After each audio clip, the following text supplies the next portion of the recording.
fine. Okay. Well, that'll Yeah, work. How are you doing? pretty good. How you doing? Doing great. I'm always Good. up for talking a little bit about trails in Leadville and all that. I mean, we can talk about Leadville, but let's start with talking about let's start with Western States. But I just wanted to before we do that, because that's like fresh for you. Um, Hard Rock 100. Did you see the results so far? I just saw that I don't know the guy. I haven't been following him, but I guess he's won three times now and set a record with another 20 minutes, cutting it off the record. I mean, It's crazy. And guess what? He's 50. yeah, we're just entering a different age nowadays. I mean, the competition's just going to get so good going forward. Yeah, and Courtney won for the women. She came in fifth overall, and she broke the record, her own record again. It's Yeah, crazy. smiling for 100 miles with, Yeah. 30,000 plus feet of elevation gain. That's crazy. I Yeah. guarantee I wasn't smiling through 17 or 18,000 feet of gain at Western States. Yeah. It's so funny. Like, I don't like to do a lot of research on people beforehand, but I always go and I'll look at ultra sign up, just because that's like it gives you pretty much your ultra history anyway. And we can talk about your marathon history too. But what I noticed was, I mentioned the Hard Rock because the guy that won that was 50, I don't remember his name. It's a French name or something. But anyway, it looks like you didn't start doing ultras till 50 when you started. Yeah, I guess that was probably, it might have been 52 or 53 before I did my first ultra. So I didn't really become ultra curious until it was December of 2006. And Dean Karnazes was running through Oh St. yeah. Louis. And so I almost got him killed because I was going to try and help him get through a rough part of town and thinking, I'm the expert in St. Louis, and I promptly got us lost into like the murder capital of East St. Yeah. Louis. Yeah. He Uh, still hasn't forgiven me on that one. nice. Yeah. Yeah, I had a similar thing like where I ran marathons. I started running in 1998 and then I ran marathons until 2012. So yeah, same thing. And I did Leadville in 2016. I was 48 as my first 100 Yeah. miler, you know. So I feel like you're right. There's this new era of athlete especially in the ultra world, with I think it comes down to experience, right? I mean, think about, all these young kids that are running marathons in 212 or 210 or whatever, but I feel like you don't get into that ultra world. And it seems like there's more of these Olympic marathon people are running ultras now. Yeah, you get this. I think there's a mental maturity that's Yeah. required, that goes up with age, and then you're fighting against, the other trend, which is age, and you're probably not as talented as you were back in the day. But there's Yeah. probably a sweet spot in there. You and I might be past it, but I think, I think, Well, I don't know because I just watch you and say, and I've had on other older Leadville finishers, and then we talked I don't know if you ever met John DeDonker. He's from this Quad Cities area, but he's going for 10, number 10 this year. oh wow, yeah, Yeah, I that's know. awesome. And he's 61. And we looked at the stats of, you know, finishers, 50% right off the bat. But for over 60, like you, it's like less than 10 or 15% finish rate at over 60. Yeah, well, thanks for that reminder. Yes. Well, and then let me just start by saying that rewind. Like there was a bunch of us from here that trained in 2015 to 16. Anyway, long story. Somebody that we were in part of this group, his name's Kurt, and I've interviewed him on the podcast. He stumbled across your YouTubes and he's like, "Hey, you got to check out this guy on YouTube. He's got these videos of him running ultras." And I think it was like it might have been 2017 Leadville. What was the one that you called? Was it DNF or something? Like what was the name of that one? Yeah, it's like DNF, NFW, or I think Yes. something like that. I can't Yes, remember what yeah. year it was, but that might Yeah. have been it. Yep. And so we all were training in different ways. Like we'd all get together for group runs, but most of us would do a like at home treadmill hike and watch YouTube and we'd watch it on Leadville because we're like, hey, let's watch this. And so that guy, Kurt, he spent most of his time on the stair climber or the treadmill watching your videos. So that's how I first learned about you. And then I believe it was 28. Did you run it in 18? Yeah. Yeah. He ran into you out there. Of course, you're running. You have no idea and remember who you talked to or whatever, but he said that he saw you. You guys chatted for a minute on the trail and he DNF'd in 16 and then went back in 18 and finished. Hey, good for him. Yeah, Yeah. that was the year. That was the second time I broke my nose at Leadville. This- I was scrolling through Instagram this morning and I saw a video of a guy. And it's kind of amazing when you think about like all the video you see of Leadville. You never really see any a lot, a much of going up Hope Pass. Like no one ever records themselves going up Hope on the backside or the front side. And this guy had a video of him going up the front side, and I'm like watching it, going, "Oh my God!" Like I forget like what it was like and how hard, and the ground is just like roots and rocks, and it's just like miserable. It is, but at the same time, then you feel like the worst you've ever felt in your life, and you're grinning because you're in the middle of something so epic, and it's absolutely gorgeous up there. Yeah. So it's like, man, this is a beautiful place to feel absolutely miserable. That's true. It's like bittersweet. You want to enjoy the view, and I know that you've fallen a bunch of times and talk about it, but if you look down or look up one time and miss something, you're done. You're falling. Oh, you're right. I mean, you're when you're on those technical sections, your whole life is like 6 to 8 feet in front of you.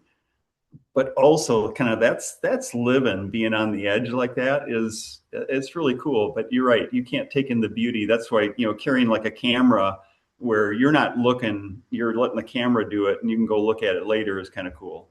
Yeah. So let's talk Western States because I think that one to me, I'm like, I was on a run this morning with a friend of mine, Chris Brooks, but we were talking about, me doing the podcast with you, and I was like, you got the chance to run it in 2017, I believe, and DNF'd, right? And now Right. 9 years go by before you actually get back in, right? So let me ask you that. From 2017 DNF, did you end up getting in the lottery every year since, or how many times did you apply since 2017 and get in, this Yeah, I time? had I had six. So going into 2017, I think I might have had like 16 lottery tickets in. So, Oh, wow. which was what, five entries or something, five qualifiers. And, back then it was probably about a 20% chance of getting in. So it was, a lucky draw. And then, had the DNF, went into it with a stress fracture in my hip, and knew the chances were slim. But, DNF'd at Forest Hill, mile 62.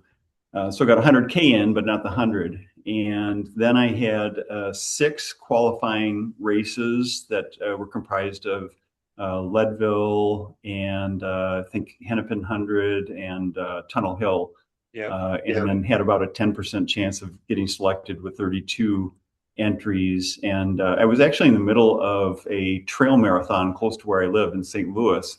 And somebody texted me. Obviously, I wasn't paying that much attention to my race because I knew the lottery was going on. I didn't think I'd get selected, but I let out the biggest yell out there in the woods when they told me I'd gotten selected, because it's like, I mean, I didn't really expect to have another shot at it, which was pretty cool. Yeah. So describe like I guess maybe the difference between, I mean, you get hurt, that's totally out the window at that point. You get hurt and you're like, okay. But like the my friend experience of 2016 DNF, and I always asked him, and I asked him during the podcast, I'm like, okay, now you know that you've already been there. He made it to hopeless on the way back, but he couldn't Oh, go downhill. He couldn't go down. He had done quads something were to his knee okay. and he couldn't go downhill, right? He could go downhill, but it was taking him too long. He wasn't going to make the cutoff. So like I asked him, and I'll ask you the same thing is, okay, it's 9 years later, but I mean, going into a race, you DNF'd, and then did you do anything different in your training from 17 to 26? Knowing that you've been out there, you had the experience of the course a little bit.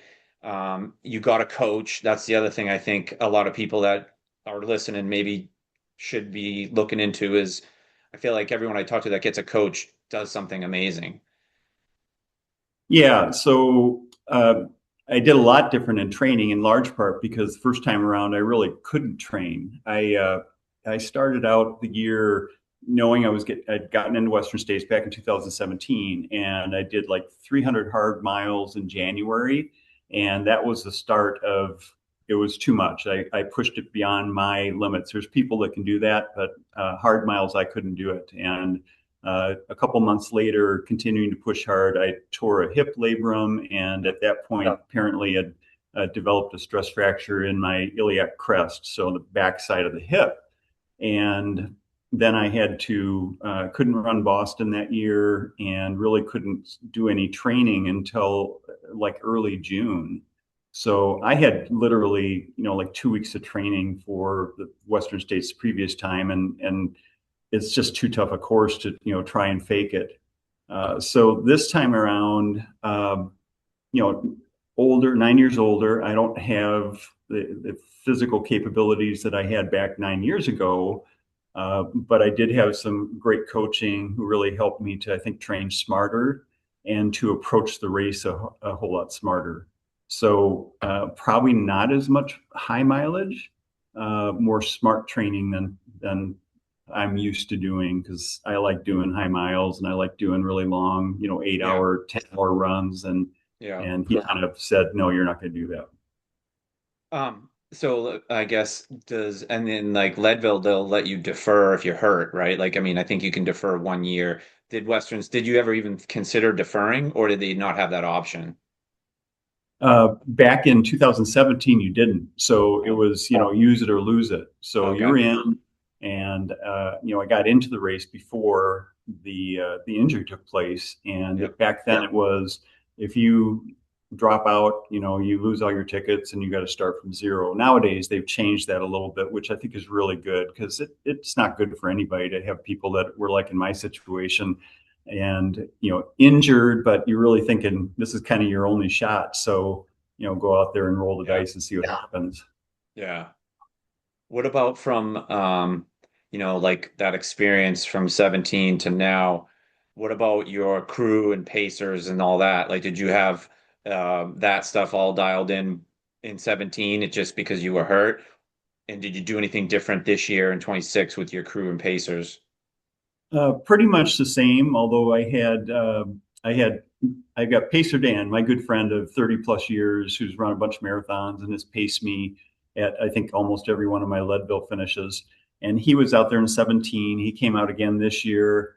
And then I had a guy named Chris Russell that's out of Boston, and he used to do a podcast called Run, Run, Live, which is a great, Boston-based podcast. And he came out. He's become a good friend. And then my son, Zach, who actually we started and finished the Leadville 100 in 2017 together. And I would say the combination of those three handling me in the sections that they did a phenomenal job. I wouldn't have gotten anywhere close to finishing without them doing what they did. Yeah. I did have a chance to read your write-up, and now listening to the 2017 experience, I didn't know that you were like that hurt or whatever. But when you got hurt again, what was going through your mind in this 2026 Western States? Like because I get it. Like think about it. If you're running for 60 miles, I feel like if you've DNF'd before, it's easy to DNF, right? It's so easy to just say, I'm done. I'm hurt. I don't feel good or whatever. But like to get past that kind of like almost when like an NFL player, blows out their knee and then they have to come back that next year and get contact for the first time. So in 26 this year, it sounds like you fell a couple times.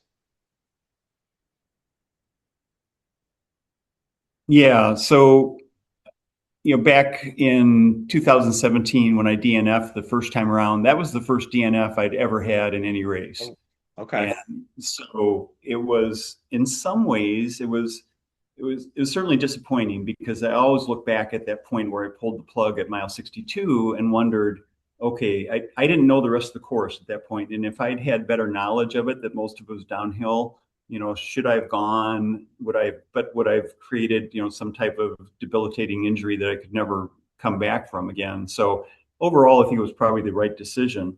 But it was a little bit liberating to a certain extent to, finally, because if you do this long enough, everybody's going to have a DNF.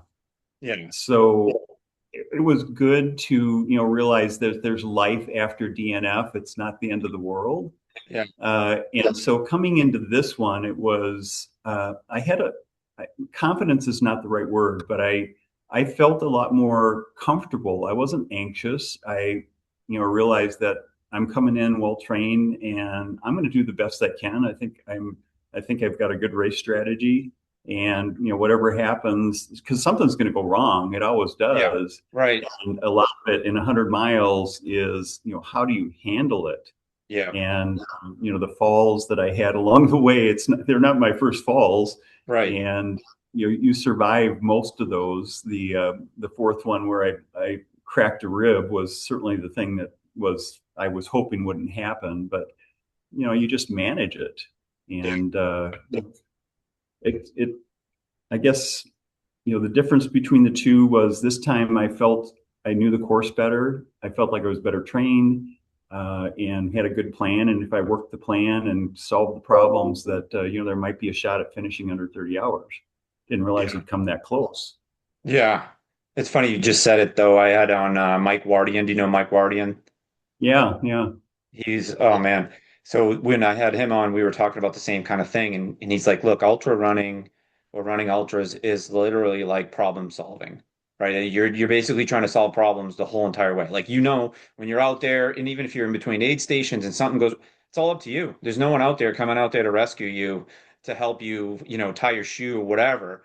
So you got to figure it out. And I think that that's the difference between people that have that, like we said, the mental maturity to know, hey, this is temporary, right? This is something I got to figure out, but you got to figure it out and figure out a way to keep going.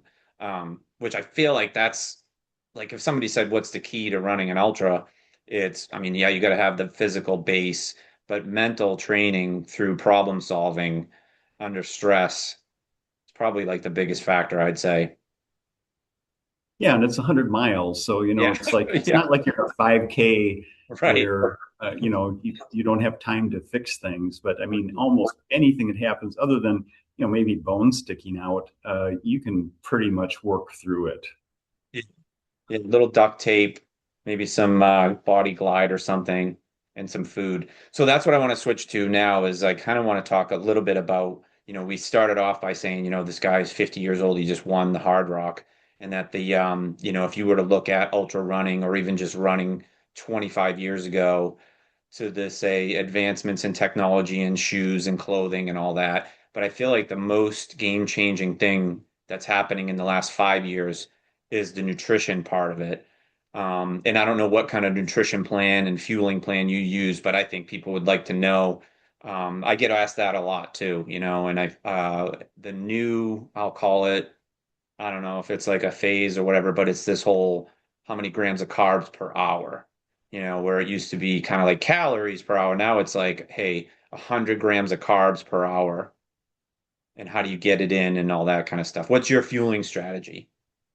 Yeah, of course, David Roach, Yeah. who's won the Leadville 100 the last 2 years and set records beating himself. It's just amazing, and a really cool guy out on the trail. Um, he's been the big proponent of it, and he's really into the science. And I think there's certainly something to it. I think I probably have tried to take in more calories than in the past, but man, you talk about, trying to take like 3 gels in an hour. And Yeah. it's like, I can't do it. I think I'd No. just as soon have my body eat itself than have to try and choke down another one of those things. Yeah. So I've picked it up a little bit, but, probably not quite to the level that a David Roche would say I should be doing. So do you I remember like going from a gel for a marathon, which was like stupid, one gel or maybe two, to now like carrying, a liter and a half of water on my back with gels or like like protein bars or so on and so forth. Like, what's the combination of like, say, I also call it real food, right? Because like at the aid stations, I'll eat whatever they have, peanut butter and jelly, chips, mashed potatoes, whatever it is that they have. What about the balance between like, okay, a Tailwind or a Perpetuum or some other liquid drink? What are you doing in that space? And are you carrying Yeah. it on your back, in your hand? So, as far as the like electrolyte, liquids and all that, I'm fairly brand agnostic. I mean, Okay. my stomach is I'm pretty much an iron stomach, and as long as it's got calories in it and a little caffeine, I'm going to be happy. So I've never had a real issue with that. In terms of gels versus solid food, some of it just depends on what you feel like at that moment, and 70 miles in, and what your stomach will take. But I end up probably doing more gels and more kind of like GU has come up with some liquid gels now, which are really they're gels, but they're just, they're easier to take in. Uh, that tends to work better for me than like, peanut butter and jelly sounds great and all that, but it's like you're 2 miles down the road from the aid station and you still got it stuck to the roof of your mouth. So Yeah, that right. a lot of times that doesn't work as well. The fruit really is great. The watermelons, the cantaloupe, stuff like that is a blessing when you can see that at an aid station. Yeah. I feel like that David Roach, I try so I had on this guy Phil Young, and I don't know if you know Phil or if you know the name Phil, but he's Mm. won Tunnel Hill the 100 a couple, I think he won it Oh, twice. Yeah. And anyway, he was on and we were talking about there's a gel, like you said, it's more of a like I think when back to the old when Goo first came out, it was very the consistency was pretty thick, right? And now, like you said, it's different, right? This brand called Carbs, and I've been using it the last couple, maybe 6 months now. It does have a more liquid to it, like it goes down a lot easier than the old Goos. So it makes it a little bit easier. And now they make a powder too that you can mix in with water. yeah, Um, I've been doing the precision fuel, mhm. lately, and those aren't quite as cloyingly sweet as some of the other gels. So, but again, it's kind of like rather than carry 50 gels with me along the way, I'd just as soon take whatever they have at the aid station and make it work. You're lucky that your stomach can handle it because that's another thing. Like with, I'd say a high percent of DNFs and hundreds is GI issues. That's pretty much unless you get hurt. I feel like people get stomach issues, and Yeah, it happened to that guy at Western States there. That one that was the favorite. What was his name? Hans Troyer. yeah, Um, Let me ask you about that. So when you were out there, it's a point to point, right? Not like yeah. level, but you get to see the runners coming back, which is I think is one of the coolest things in the race. When you get to see people, you're literally probably at the start of coming out of Twin Lakes to go up to Hope and they're already on the way back. And you're like, this is Hmm. ridiculous. Yeah. Um, but on that race there, I'm assuming that you didn't see these guys out there. But remember when Des Linden won Boston, and I think it was like 2018 or 19, I can't remember what year. Yeah, it was And 18.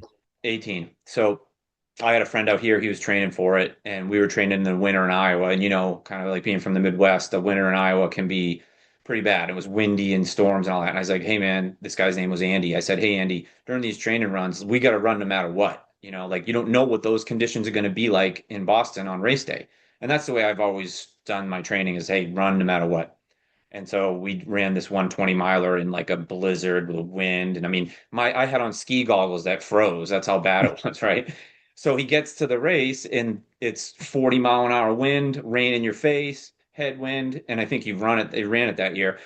But my point was going to be she was just tougher than those other runners. So those other runners, those world-class Olympian marathon runners, basically quit, right? They just basically quit, which I feel like is, doing the race a disservice, like by not even trying to finish just because it was a tough, rain condition. So like that guy hands to get sick or have GI issues because he was winning and now he figured, I'm not going to win, so I'm just going to drop. I don't know. Yeah, there were quite a few like that too. And of course, I'm not going to be a elite level pro runner, and they might have other B races or whatever. They might have their own reasons for dropping out or whatever, or their sole goal is to podium. And Yeah. so I don't know. I'd have a tough time casting aspersions on anybody's reasons for dropping out, because I've dropped out of enough of them, and I would cast aspersions on my own reasons for dropping out. But yeah, it is to the other side of that, though. It is really cool to see the elites that are out there that are not having a good day, and they gut it out, and that kind of respect for Yeah. the race, I think, is really Yeah. cool. And your esteem for those runners certainly goes up a notch when you see that. And it's kind of like, okay, they're human, they're one of us, and that's pretty cool that they gutted it out. Yeah. I don't know. I've got mixed feelings about it just because it's so hard. I mean, I don't know if these guys even were in the lottery. Probably not, right? That's the other thing. I don't know. They didn't have to probably qualify like in terms of run the 100, get that ticket, get another ticket. Like I'm guessing they're all in no matter what. But I look at it like there's somebody that, like a you that took 9 years to get back in that could have took that spot. That's all. I mean, I'm not knocking the guy. The guy's unbelievable, but I feel like if I'm going to go into a race and I think I'm going to win it, and then I'm something happens and I'm not going to win it, I'm not going to just draw. That's me. But Yeah. um, what so like a lot of people that run Boston for the first time, they think of Heartbreak Hill and they're like, oh, you got to go up the hill and blah blah blah. And then the same thing with like Leadville. Oh, you gotta hike, 3,000 feet and 5 miles or whatever it is, going up and over Hope Pass. But like Boston, and I'm guessing like Western States because I've seen the course map, it's pretty much downhill, right? For Western states, or Yeah. both Boston and Western states? Boston Yeah. and yeah. So Yeah. like yeah, I mean you're 90% of the time running downhill in Boston and then all of a sudden you get one hill and people, the famous Heartbreak Hill, but to me it was like it's the quads that get pounded the whole entire 19 miles until you get there that people struggle with. And it's right at that Yeah. point of 20 miles, you know. But like what I was gonna say is, so from 17 to 26, you mentioned, doing less mileage, getting a coach. The other thing I'm gonna say about technology, I'll call it, or the advancements in like athletes is the training, that people do now. Like that guy, Mike Wardian, that's how I started to know him was I watch his workouts and I'm like, holy shit, this guy's doing all this stuff to be that great of a runner, like single leg, squats and all this crap. So do you have that? Do you have a routine like that you do other than running? Yeah, and not a lot. I mean, I'll do some light, I'll do core and some light upper body. So, I think that just to keep it strong enough where that's not going to be a piece that's going to fall apart when you're in the middle of the race. So you got a, decently strong core. But, with this sport, it's certainly specificity of training, and, running is the piece you got to really focus in on. But, all the other things, probably 3 times a week, but nothing that's like what Mike Wardian is doing. And that guy's at a different level. I mean, Oh and my God. certainly, I mean, to see him at his age, continue to knock out sub 3 marathons and still doing great on the ultras and all that too. And just being a really great ambassador for the sport. I don't know if I Yeah. ran into him. He was running across the country. Ran into him in Missouri, and I didn't realize how tall the guy is. Oh, is He's a he? big guy. Yeah, he's like 6'4", 6'5", something like that. Yeah, but aren't you 6'4" or 6'5"? Yeah, so it's like, but you don't see too many guys out Yeah, there on the ultra trail guy. that you see Yeah. eye to eye with like that. Yeah, yeah, yeah, yeah. Yeah, he's unbelievable. I just saw an Instagram post from him yesterday where he was traveling. I think he was traveling out to Oregon. Maybe it was to Eugene. I don't know. Long story. He was traveling for like 12 hours and he got there and he said, "Hey, let's go look at the track." And next thing you know, there was a race going on and he ran the mile in like 5:05. Oh, yeah, unbelievable. Yeah. Yeah, he's unbelievable. So uh Hennepin and Tunnel Hill, you've finished both of those. Are you familiar? Did you meet the race director, Michelle? Do you Um, know her? yeah, yeah. Okay. Michelle's awesome. She's really carved out a great niche and Yeah. neat lady and works really hard and just has a passion for helping other people get out and do something they didn't think they could do. Yeah, she's a neat lady. Yeah, she was on the podcast and she was great. I've told her I DNF'd Hennepin 50 in 2019 and I made it to 50K. It was a long story, but whatever. It was all mental and I just dropped and it was a big deal. So I signed up like two other times and did not start. So this year I signed up and I'm going to do it in October for just the 50 though. Yeah, it's a great race. I jumped into that one to just try and get another qualifier Yeah. for before they did the lottery for Western States. So it very well could have been Michelle's race there got me another 16 tickets into the lottery, so that could have been it. Yeah. But it was warm, but we had a full moon and it's shining off of the canals there as you're running. I mean, you didn't need a headlamp. It was a cool race, and they did a really nice job at the aid station. So kudos to Michelle and to Ornery Mule Racing. They do a nice Yeah. job. Yeah, those guys. She's got a bunch of good races out here. Um, Switching topics a little bit, the I'd say let's call it the racing industry. There's been this kind of shift into okay, ultra, marathons, then ultras, the trails, now backyards. So backyards have become a thing, the buzz of the last like say 3 years, 4 years now. Um, have you ever done one? And Yeah, I have not, and okay, I don't. It's not something that kind of tickles my fancy. It's one of those where it's like no, I don't know what it is, but I don't really have a strong desire to go do it, and maybe in large part because like I got to go work on Monday, so yeah, having yeah, yeah, yeah, yeah, yeah, something that goes like 2 or 3 days there, if you yeah, can't plan it, is a little bit challenging. So yeah. have you done one of those now? I've done two, but I don't know how to train for it yet. Like the first one we did, a group of us from here, we went up to Wausau, Wisconsin, and did that one. And that one, I mean, I've only done two. I'm gonna say that that one's probably one of the hardest ones out there. Probably harder than Biggs because the elevation, it's on a old ski resort.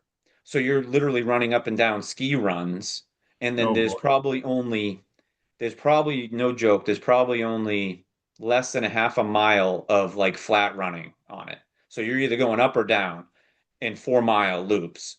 And that's really hard to train for. And what I learned from this guy Mark Dowdle, I don't know if you know the name Mark Dowdle, but Mhm. he's like one of the biggest guys now. He came out, he beat everybody at that Go One More in Texas and Austin. He won that one.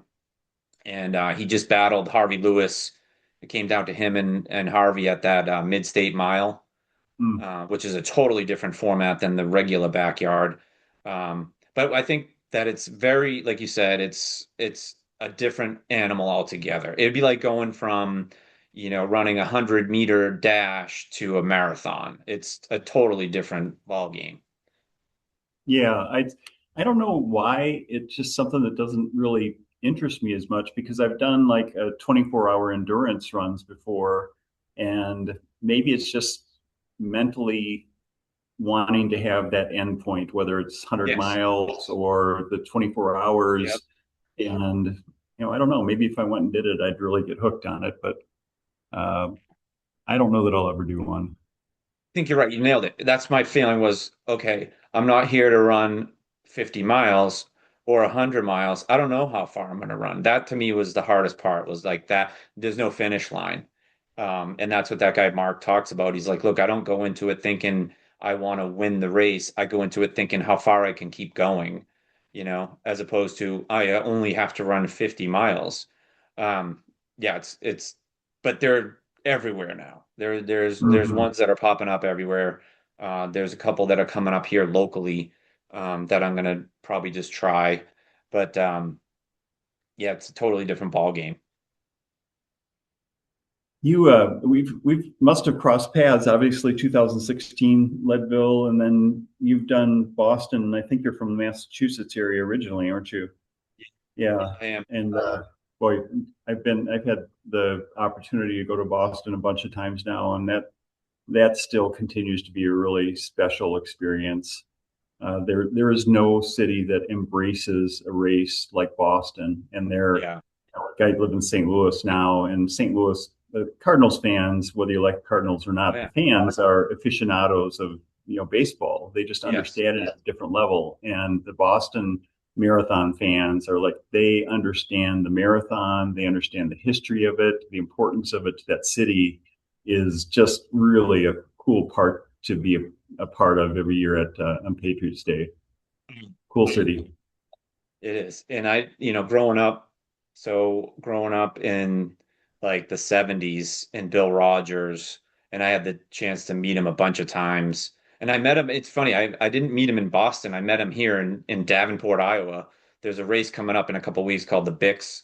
It's called the Bix. And at one point it was like it's a 7 mile course. So I don't know if it's 10K or I'm not 10K, whatever it is. It was like the national like 7 mile championships a couple times.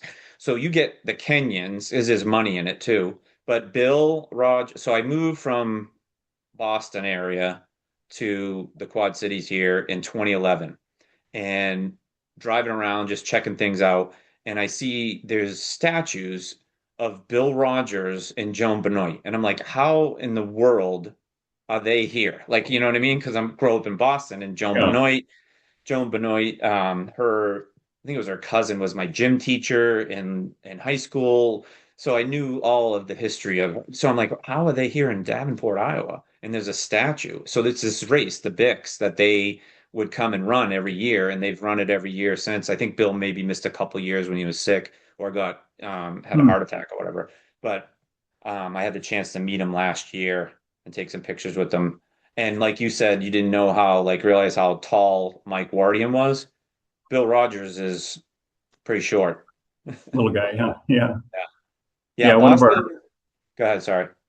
I was just going to say, one of my running heroes is Dick Beardsley Oh from yeah. Minnesota, and Grandma's Marathon, and then the Duel in the Sun uh, at Boston, and certainly, yeah, lots of great heroes from there. Yeah. Yeah, it was like you said, when you mentioned the Cardinals, I remember the first or second was it when the Red Sox won and they swept them. But the Cardinals fans, because they're such baseball fans, they were like excited. You know what I mean? It wasn't like Yankees, Red Sox. It was like they were happy that they were in the World Series and that it was a baseball, the Red Sox won. But I just remember that they were like cheering the fans were cheering for the Red Sox. Yeah, pretty nice group. Very different than going to a Yankees game, that's for sure. Yeah, or a Phillies game. I don't know if you've ever been to a Phillies game, but they're the worst. I lived in Philly for 2 years, and they are probably the worst fans, I think, in sports. Take the heckling to a whole new level. Yeah. Yeah. Um, oh, so here's another thing I wanted to talk about, and I know I don't want to take up too much of your time, but I don't I'm sure you know Andy Glaze, right? I'm sure you know who he is. No, I don't. Okay, so Andy Glaze has run 100-mile weeks for Mm. going on the let's just call it 6.5 years. 100-mile weeks, and he hasn't missed Mm. one yet. And he also runs like Moab 240. He does all these 200, 300-mile races. And what I want to ask you is, and the same thing with me when I trained for Leadville, I think the thing that other people that don't run, or even if you are in that ultra world, kind of don't appreciate as much, maybe they do, but you're also a dad and you work and you have family and all this stuff. Like there's other stuff. So like to watch a guy like Andy, he's a firefighter, his full-time job, and he's running 100 miles a week. How in the world do you balance that, right? So when and you know because you've done it a million times now, you have a block of training and you have your base and whatever off season, but how are you managing all that with a full-time job? Yeah, so I mean, a lot of it just comes down to the habits, and my alarm goes off generally about 4 in the morning, and get a cup of coffee, and then it's either heading out or getting on the treadmill to just get the base miles, and then the weekends are, my wife is the saint. She puts up with a lot, and she realizes this is part of keeping me from going nuts. So she and if I don't get in a run for a couple of days, and I start to get crabby, and she'll tell me to go out for a run. So she's been super supportive.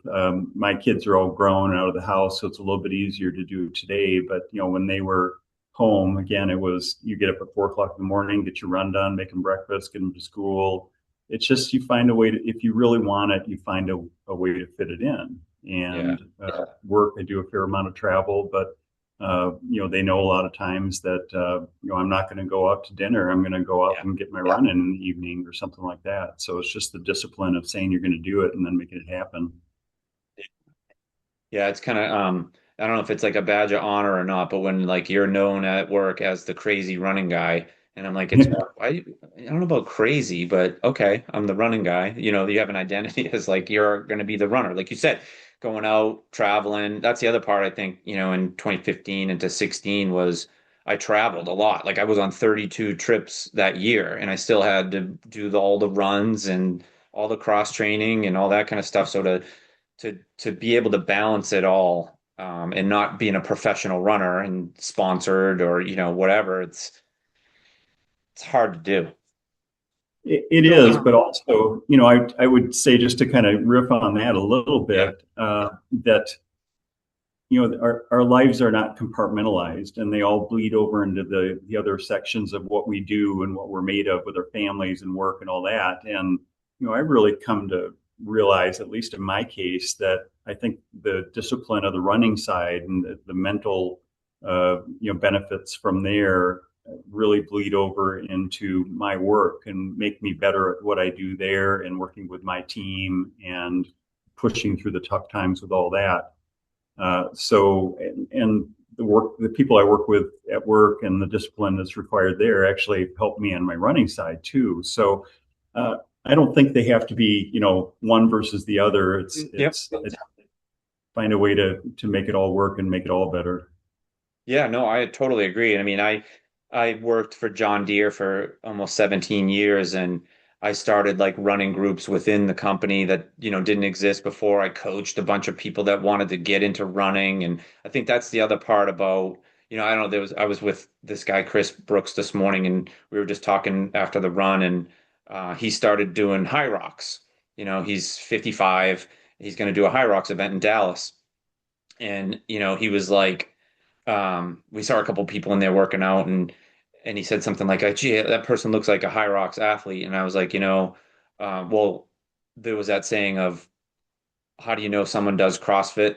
Because they'll tell you, right? Yeah. So for running though, I feel like I never really went out there and said to anyone like, "Hey, well, I'm a runner." They just started to hear about, oh, like John's running for 24 hours next weekend, or he's running, the marathon, or running this. And I feel like it's a cool experience when you can share it with other people, right? And then you can see them, hey, I don't run now. I'm going to start walking and then do this and that. And there was a woman I just had on 2 weeks ago. She's from Iowa. Her Instagram is this Iowa mom, and she was 340 pounds, and she lost 190 pounds. And it was literally like I just said, she just started walking outside. She bought a treadmill, then she started walking on the treadmill, and then she ran a mile in like 25 minutes, and then she got that down, and she just kept going and going and going. It's been like a 7 year journey of her just through movement. Yeah. And now she's an inspiration for other people to go do the same thing, which is really cool. Exactly. Which comes Yeah. full circle because I feel like I started this with, a friend of mine saw you and got inspired and started watching your videos. So you might not even know how many people are out there that are watching you and getting inspired to like keep going. And for me, I'm 58. I'm going to be 59 next year, and we're going to try to do Leadville again if we get in.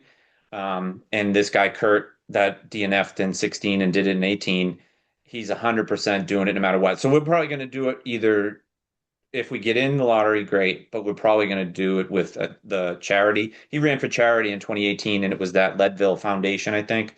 Yeah. Um, but Yeah, and they do. I mean, it's not hard to want to do something to help the Leadville community. I mean, it's just a special place, as you know, and the dollars go into scholarships for the high school students to yeah. go on to college or technical school or something like that. So it's a pretty easy way to give back.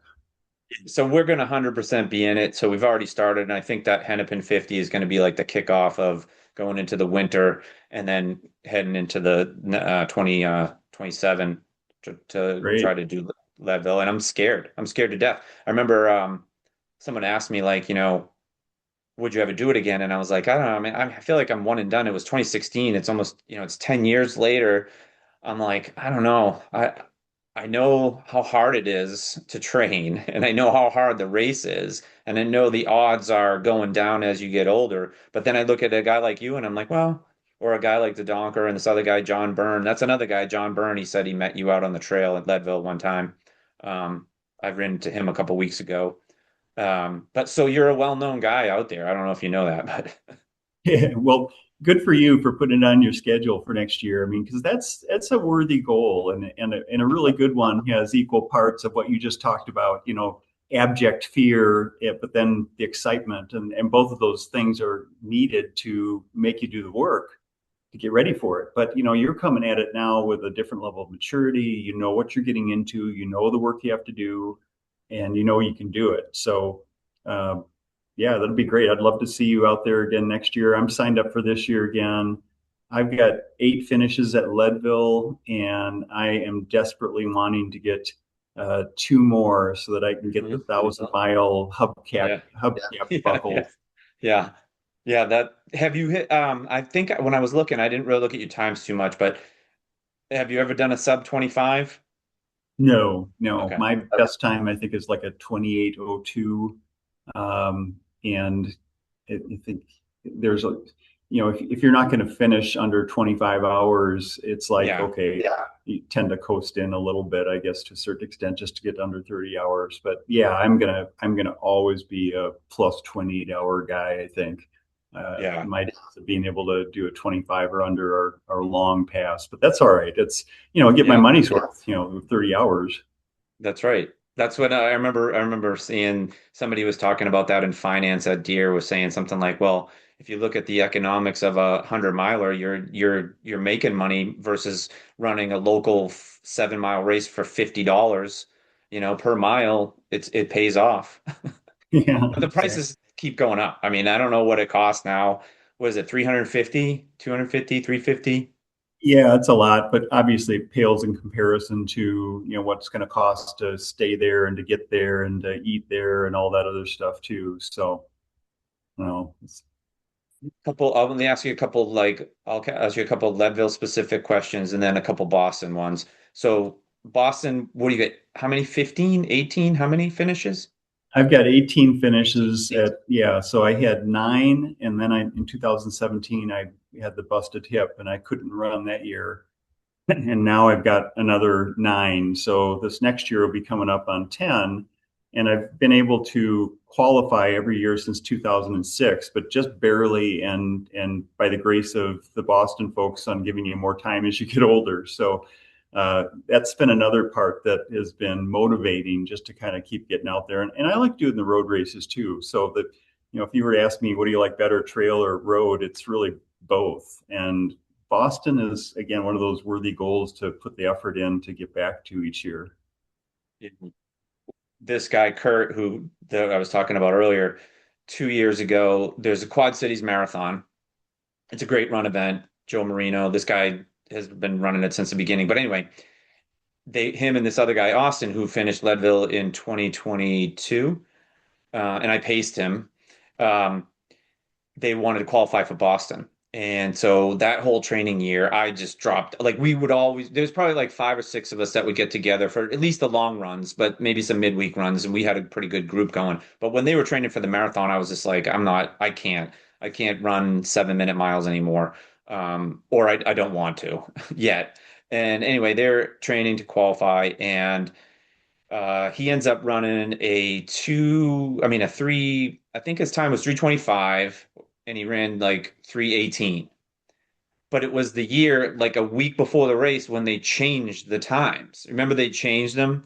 Yeah. And, and so he did qualify for 2026, but as you know, you only have like it was in September, so there's no way he could have even got into 26. So now in Mhm. 27, he doesn't have a qualifying time. It's crazy. I mean, they changed it, and the way I look at it, it was if they wanted to like limit the number of qualified runners, because that's what I think they're trying to do, which is I don't understand. But why did you have to, and you've done it, why was it always okay, BQ -5 or 4 or whatever? And you're like, wait a second, what is the point of having a qualifying time if you can't even get in and you need a minus a BQ? So why don't they just level it off and be like, okay, we know statistically, a 65-year-old man, he can run it in, 3:30 or 3 whatever, and that's it. If you hit 3:30, no matter how many, you're in. I don't know. Yeah, What are I your don't know, thoughts? but I guess they run into an issue there where they might have to accommodate 50,000 runners, and they simply can't do it too. So, um, yeah, it is tough though because you run a qualifier, but you don't know if you're in. Because Yeah. that cutoff appears to be there's no real visibility into it until they figure out where that line is drawn, and then you're either good or you're not. I've run into that two times where I had a qualifier and they sent me the email and I'm opening it up thinking, okay, I got into the race. And they said, well, sorry, you missed by 2 seconds. And then the next year, again, ran a qualifier, got the email from them and said, you missed by 1 second. So, yeah, which is crazy. 1 sec. Can you? Oh my God. That's not Yeah. good. That's So we'll terrible. see. Yeah, this year I think I'm like 6.5, uh, BQ -6.5. So I'm hoping that'll be good enough to get in. Uh, all right. So the question about level I have is, what's your favorite part and what's your least favorite part of that course? They're both kind of in the same area, so I'll start with the least favorite. The least favorite is climbing up the backside of Hope Pass. So you get to Winfield, and all you can think about is this 3,000 foot climb that's even steeper than the front side. So the inbound there is just brutal, and it's hot and it's sticky. Feels like you're going through the jungle sometimes. Yeah. But I would say that cresting Hope Pass on that inbound side, when you've got the sun starting to go down and you have Montana Mountain or whatever it is back behind you and all that range that's just lit up, um, is magical. Yeah. And I think if you can get up to Hope Pass inbound at that point, and if your quads are not toast or knees or whatever, you've got a really good shot at being able to finish that race. So that is Yeah. clearly the coolest part for me. Yeah. What about Boston? Boston, I mean, the hardest part is obviously at Heartbreak Hill. And if you've got the legs to be able to run up it, that's a good year. I was able to do that this last year. It wasn't fast, but ran up every step. And if you can do that and crest that hill, then you've got a shot at having a decent race. There is nothing more special for a marathoner than taking that left-hand turn onto Boylston. I Yeah. mean, I got goosebumps Yeah. now just Yeah. thinking about it. And Yeah. and where can you go in the world with pedestrian runners like us, where you got a million people that are cheering you, who are so knowledgeable about it, and that is the coolest, 3/4 of a mile in all of marathoning. No, it is. You're right. I mean, what is it, right on Hereford, left on Boylston.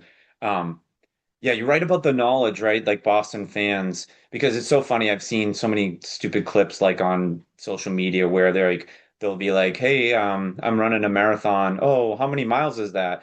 But if you ask somebody in Boston how many miles a marathon, they know it's 26.2. They know it's like a known thing. And a marathon means 26.2, not a 15-mile marathon, right? Like anywhere else, I feel like that's the Boston knowledge.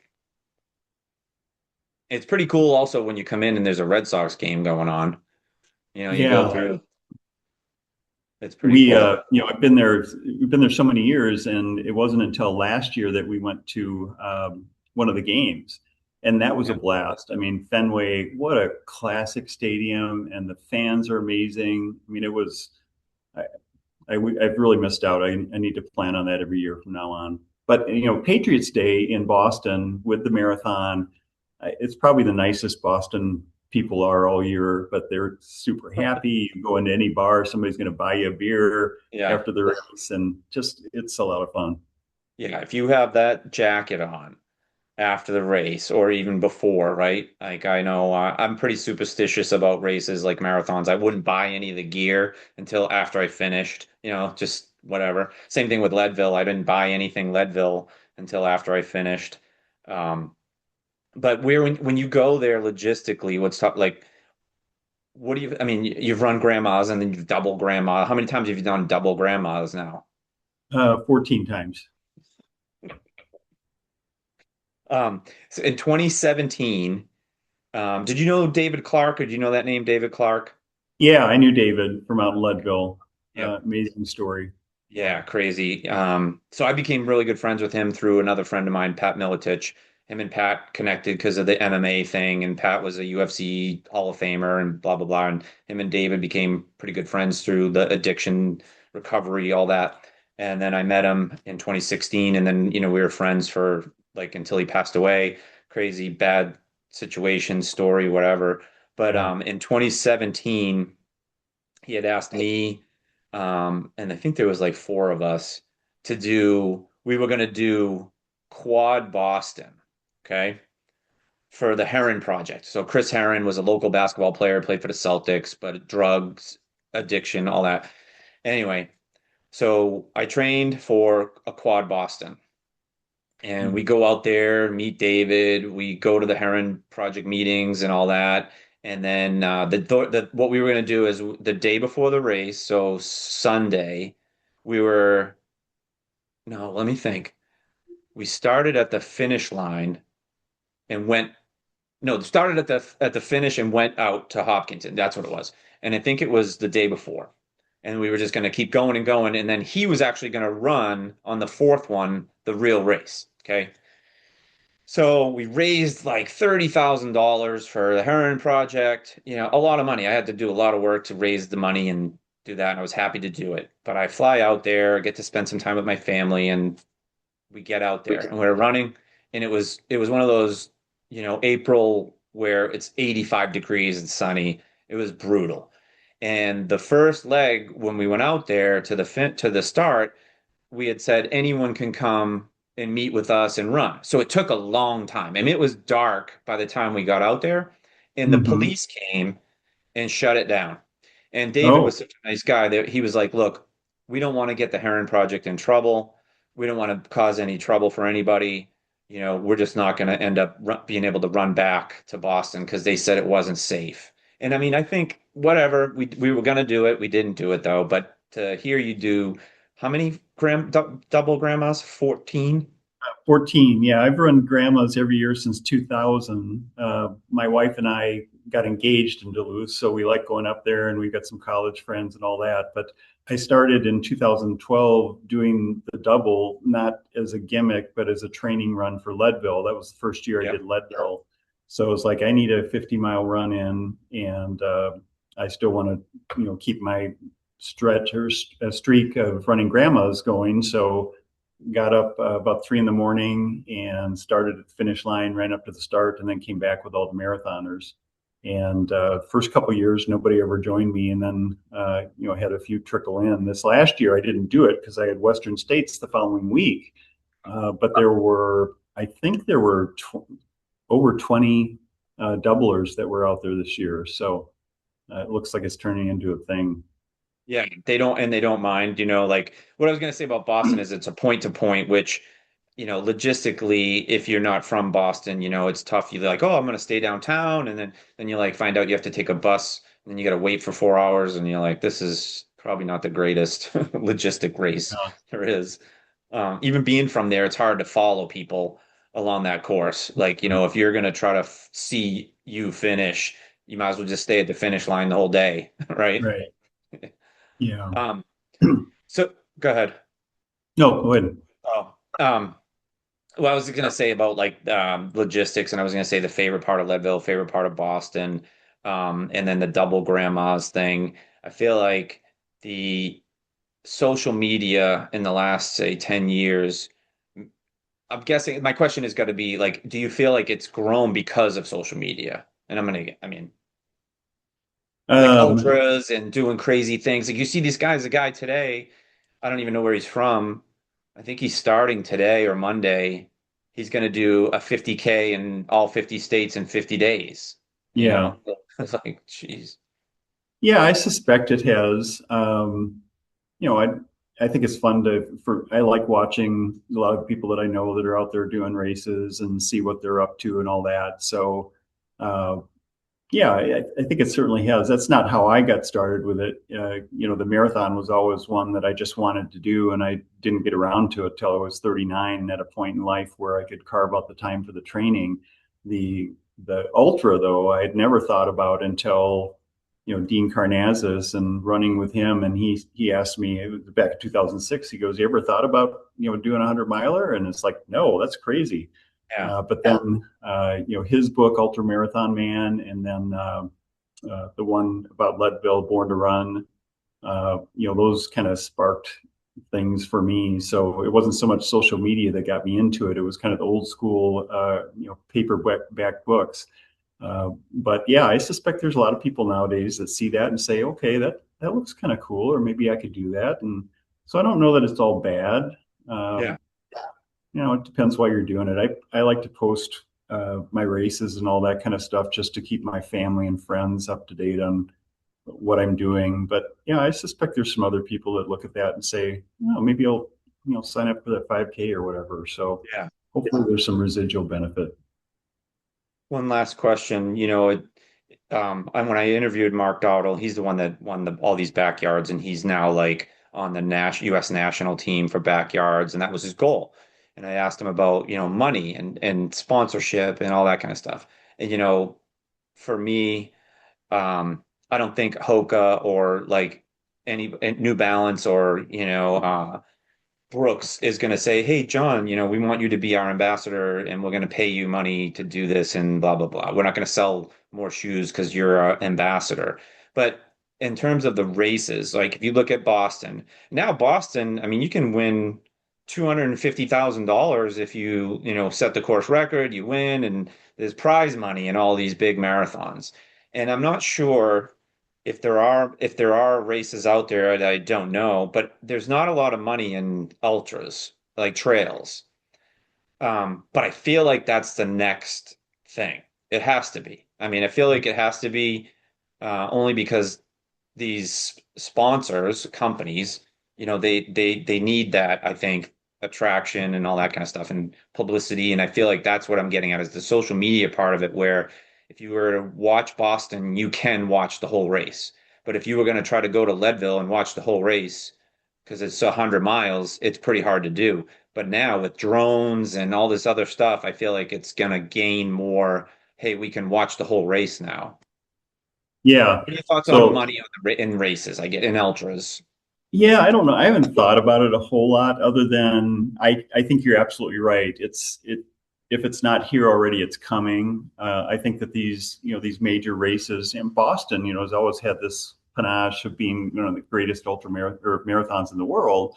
Yeah. But they were at a point where they were not attracting the top talent because you had these great runners that are trying to make a living off of this, take care of their families and all that, and they would go prioritize other races so that they could go do that. So, I think it makes sense that they've done what they've done to try and maintain Boston as a, not just a great historic event, but one that continues to be relevant for, elite level runners. And I suspect you're right that probably the same thing is going to start to happen with some of these major races, because there are a lot of these mountain marathon or ultra marathons are all crammed together, through 3 or 4 months during the summer. So you got to decide: are you going to do Western States? Are you going to do Hard Rock? You're going to do Leadville? You're going to do Wasatch?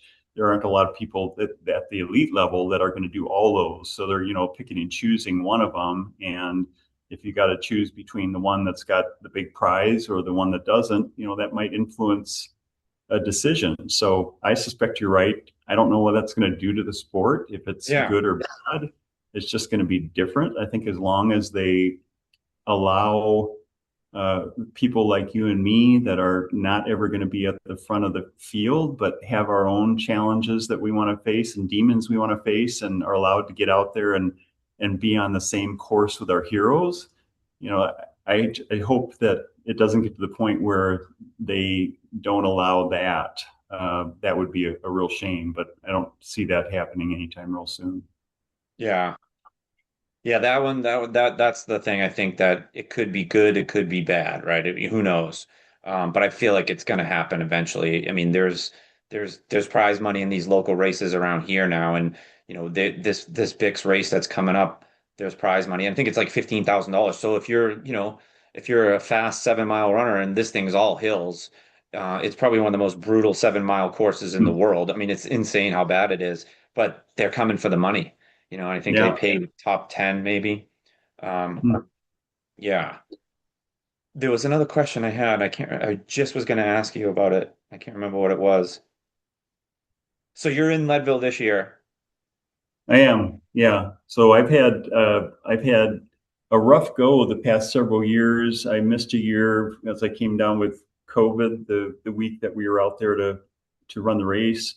Another last year, I was I was out on the trail going around Turquoise Lake. I got up early in the morning because I wanted to run it in the dark, because I wanted to exercise some demons that make me think I'm going to fall on that trail. So I Yeah. I ran in the dark all the way out to May Queen and felt really good and didn't fall, didn't catch a toe. And as I was coming back in the daylight, grabbed a toe and went down hard and broke a rib. So I went into last year's race with a busted rib and DNF'd, I think, at Twin Lakes outbound. So this year, I'm hoping that with the Western States training, that I've got a really good base and a really good, I'm in a good mental space and physical space for having a good shot at it. And regardless of what happens, just Leadville's just an amazing experience. So like to get another buckle and like to have a shot at number 10 for next year. So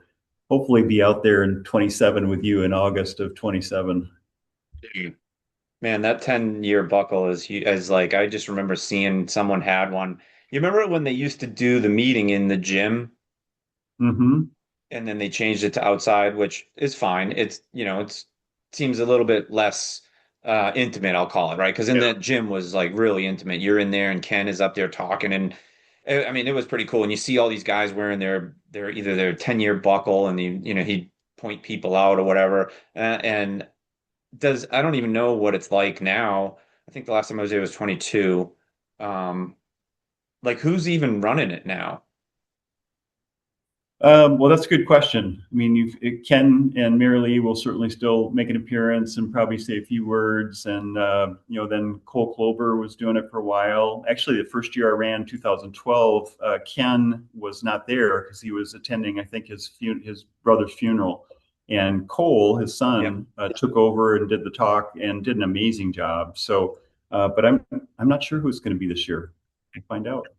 Yeah, and there's a chance that I might be out there because I really want to see this guy John Dodonker finish his 10th. I really want to see that. And he's pretty like because it's his 10th, he's pretty regimented in who's pacing him where and who his crew is and all that because I've asked him to help and he's just like we got it. I'm good for in terms of help and pacers and stuff like that. I think that's what I was going to ask you. Have you ever paced anybody? Um, Let me think. That should be an easy answer to come up with, but I don't think that I have.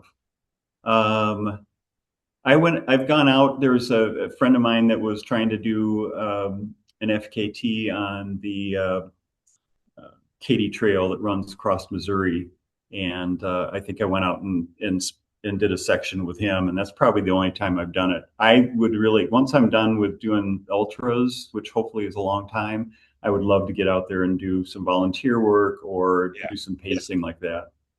Yeah. I was gonna say, so this guy Austin that I paced in 2021, I paced him from Twin Lakes inbound. In that stretch, I forgot like how it's 14 and a half miles of just climbing. It feels like you're climbing the entire time. I'm like, holy crap, where are we going? And it's dark, it is miserable. But I tell people to this day that I felt when he finished, I felt better than I did when I finished myself. You know what I mean? Because I was like part of a team that helped him. I mean, he was literally like 90 seconds away from missing the cutoff at power line. Then he was like a minute away from missing it at the next time cutoff. And we were at the road where there's that parking lot before you get to the street to run down in Leadville when you're coming back down in, I think like near the high school, when you come off the trail. Yeah. We're there, and I just remember saying to everybody, like, if he doesn't come around that corner at 9:45, he's not finishing. And sure enough, 9:35, he shows up, and we're like, you got to get going, man. It's a mile plus to get to that finish line from there. But I felt like more emotional pacing than I did finishing, which is kind of crazy. It is, and it's taken me a long time to understand that, and I'm not sure that I fully do at this point. But yeah, when you're on a crew or you're pacing, you have one job, and Yeah. that's to get your runner to the finish, no matter what it takes. It is, it motivating them, shaming them, cajoling them, lying to them. Your job, you have one job, and that's get your runner to the finish. And it is a team effort. If you're running a 5K or a half marathon or a marathon, you don't need a crew, you don't need pacers, and there's certainly elite level runners that'll go run 100 miles through the mountains and not need support. But for most of us, it is definitely a team sport. That came through loud and clear for me 2 weeks ago at Western States, because I got to Rucky Chucky, which is mile 78, and I could feel the time slipping away from me. Yeah. And I picked up Chris Russell at that point, and Chris Russell looked me in the eye, and it was like, we're going to do this, and it was 100%. We are going to do this, and he said, "You're going to hurt." He said, "This is you've put in 78 miles of work, and you've run thousands of miles to get ready for this moment, and we're not taking it easy from here on." It says you're going to need to push the red line the whole time, and through his section, and then my son picking me up to take me up Roby Point and then to the finish, I have never worked harder than I have in my whole life. And they took me into a gear that I did not know was there, and I wouldn't have found myself. So to your point, having the right people at the right time that can pull something out of you that you didn't know was there. I finished with 3 minutes and seconds or so to spare. And you think about going back over 30 hours and all the times that you either could have picked that up or lost it. But there is no doubt that I probably picked up a good 30 minutes in that 22 hours because of my pacers finding something I didn't think was there.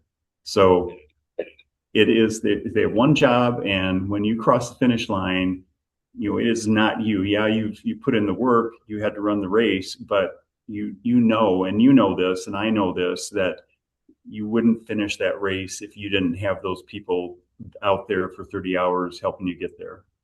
No doubt about it. You definitely nailed it. And that, without a doubt, is like you said, though, the elite can do it with themselves, and I don't know how, but to have that crew. And what's another dynamic? There was three of us that paced him. So I paced him from Twin, because now the new rules, you can't pick up a pacer till Twin Lakes. So Yeah. he only needed three really for the rest of the race. And I had this responsibility, like you said, but I was like, I don't want to be the one he quits with. You know what I mean? I'm like, I don't want him to DNF with me, so I'm like, I'm motivated to do that too. And now the other two guys were like, I don't want him to DNF when I'm with them, you know? So like we had this little side thing going on where like, come on, we gotta get this guy to the finish line. And I can't even believe he did it. It was I've never seen anybody as bad a shape as he was when I picked him up at Twin Lakes. And I don't know how he made it. And I mean, like literally like stuffing food in his mouth for him. And he would just eat it. He was just eating it. And I'm like, I don't know how he's doing this right now. It was just unbelievable to see.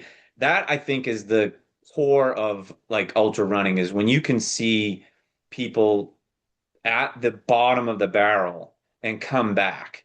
It's just like a miracle. It's unbelievable that what your body and your brain can do. Yeah. And like in that case, it's kind of like, okay, I can back off a little bit and maybe I'll finish, but it's going to be over 30 hours and there's no buckle. Or you can suck it up and, give it everything you got. And, having to make that decision by yourself when you're feeling like that is, you might not make the right decision. But when you've got people, like you that are out there and it does something to the runner. It makes you find a different gear you didn't know you had. So good for you getting your runner across in under 30. Yeah, That's pretty cool. it was cool. It was really cool.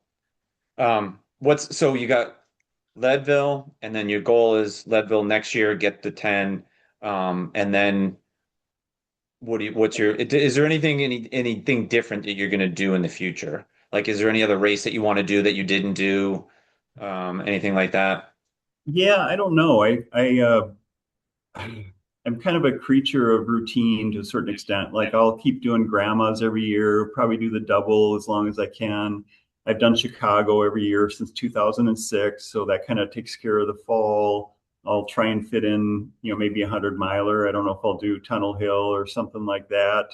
I had a chance to run Comrades last year in South Africa, which was, that was kind of one of my bucket list things. So I think one thing I keep thinking about back in it was 2000, I set an FKT on the 235-mile Katy Trail. And about 4 months later, a 68-year-old guy beat me, set a new FKT. So it's kind of like, okay, well, Yeah. that's another one that, and I love that trail, and it's absolutely fantastic. So that's one that maybe down the road, I get a little more time, I can consider that one again. But no, I think it's just pulling forward on Yeah. Leadville. That's a big enough goal to keep me motivated, and it feels really good coming out of Western States and getting the buckle there. So that one I don't think I need to do again. But if I ever got in again, maybe I'd go give that a try. That's funny you mentioned the motivation to beat that guy. Have you ever seen these guys on Strava that go to try to beat the what is it? When you own the segment, like what is it called when you own a Strava segment? King of the Hill. What's it? Oh, yeah, I know what you're talking about. I don't remember what they call it. Man, Legend, the local legend or local something. legend. Yeah. So there are guys now that are going out and seeing who the local legends are, and they're going and just destroying the people's records. They're like, that's their goal. That's their motivation. They'll go and see a segment that their local legend is so and so, and then next thing you know, this guy's out there. Some guy on social media is doing it, and he'll go find somebody random places and do it and take the local legend away. It's kind of funny. Yeah. No, so I use Strava to just have a place to put my runs and see how many miles I have for the year and stuff like that. So I haven't gotten into that, but I've had a few local. Maybe I've had some local legends that have beat me in some of my segments. I'll have to go take a look.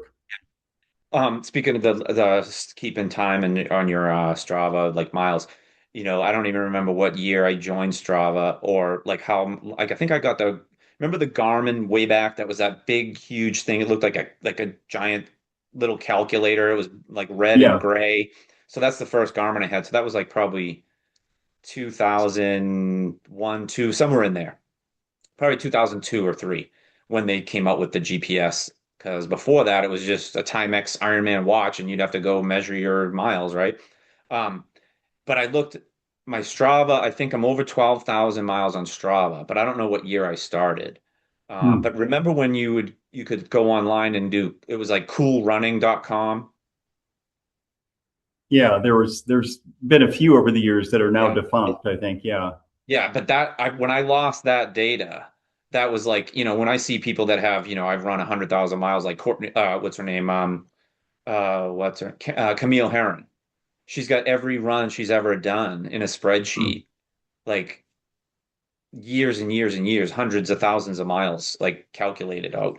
But I've got 12,000 on Strava now. Do you know how many miles you got on Strava? On Strava, I don't know. I do. I have kept track every year since like 2000, and I think from 2000 on, every year I've done over 2,000 miles. I think they've averaged about 2,600 miles a year for the past 26 years. So, Wow. yeah. So, been really lucky where I don't get that injured, and if I do Yeah. get an injury like a busted rib, it doesn't stop me from running. Yeah. Wow. All right. Well, again, thank you for doing this. I really appreciate it. Keep doing what you're doing. Maybe I'll see you out there. There's a possibility that I'll be out there for Leadville, maybe just on Saturday and Sunday, but good luck. I know it's going into it mentally, you must be like, okay, the high of finishing Western States, now get back to business. You got what, a month, right? Like literally a solid month maybe to go.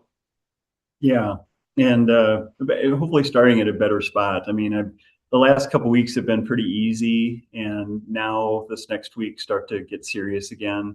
But I'm looking forward to getting out there and not having any oxygen and enjoying that again. Yeah.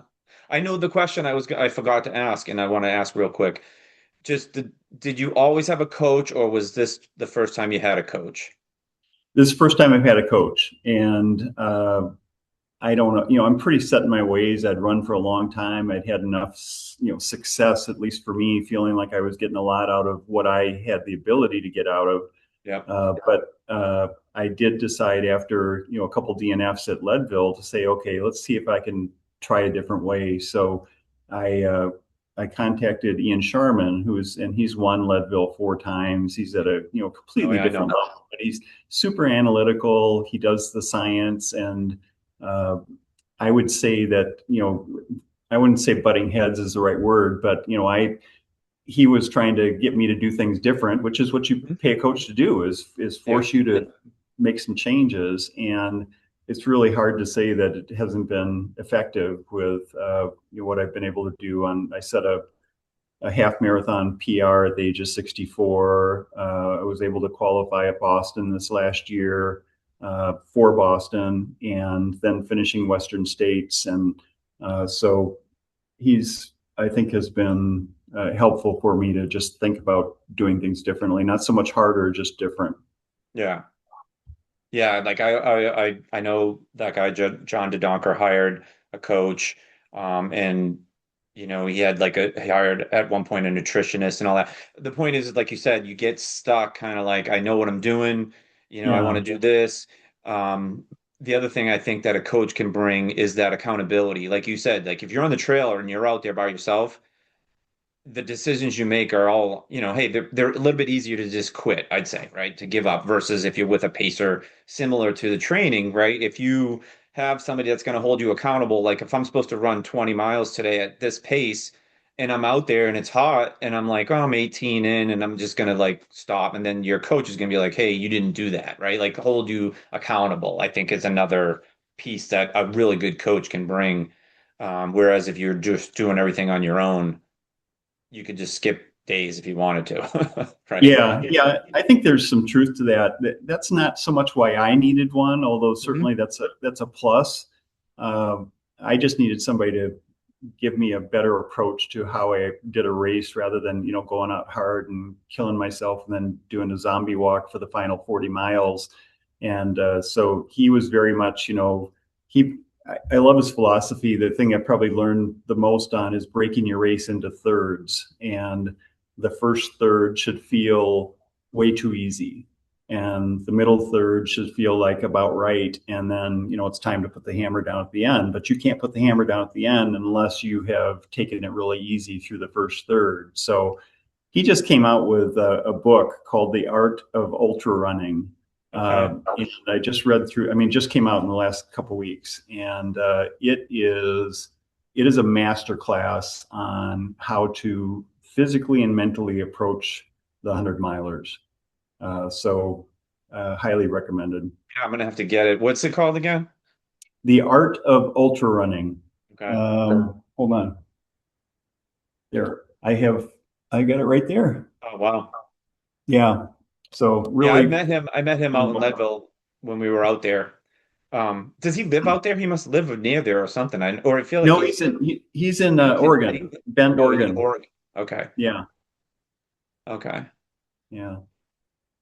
And is he gonna come out for Leadville? I don't know if he'll be out at Leadville this year. If he does, he might be pacing. I saw him at Western States. He was pacing the lady that came in eighth place. So he got his runner into top 10 there, and saw him at the finish. And I think he was, uh, he deals with these elite athletes.